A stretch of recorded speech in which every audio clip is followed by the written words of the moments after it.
అనుచరుడు రామ్మోహన్ అరెస్ట్ అయినట. బొల్లి రామ్మోహన్ అట ఆయన పేరు. ప్రభుత్వ భూమిని కబ్జా చేసి క్వారీ నిర్వహిస్తుండట. కేసు నమోదు చేసి 14 రోజులు రిమాండ్ అట. కేటీఆర్ ప్రధాన అనుచరుడు బొల్లి రామ్మోహన్ పైన భూ కబ్జా కేసు నమోదైంది. ఈ కేసులో అతన్ని పోలీసులు అరెస్ట్ చేసి రిమాండ్కు తరలించారు.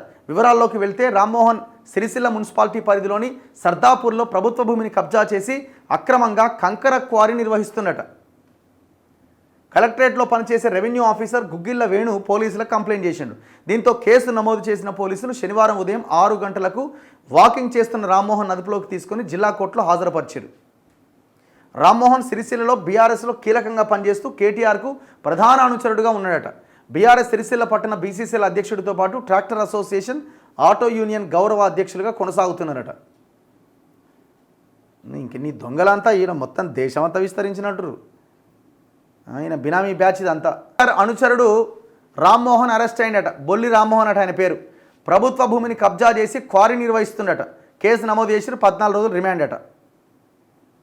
కేటీఆర్ ప్రధాన అనుచరుడు బొల్లి రామ్మోహన్ పైన భూ కబ్జా కేసు నమోదైంది. ఈ కేసులో అతన్ని పోలీసులు అరెస్ట్ చేసి రిమాండ్కు తరలించారు. వివరాల్లోకి వెళ్తే రామ్మోహన్ సిరిసిల్ల మున్సిపాలిటీ పరిధిలోని సర్దాపూర్లో ప్రభుత్వ భూమిని కబ్జా చేసి అక్రమంగా కంకర క్వారీ నిర్వహిస్తున్నట.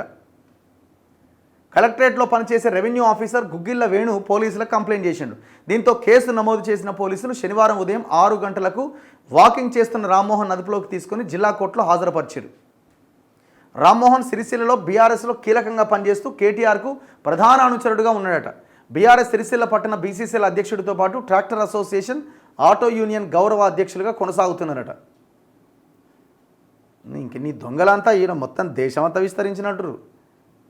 ఆయన బినామీ బ్యాచ్ ఇదంతా.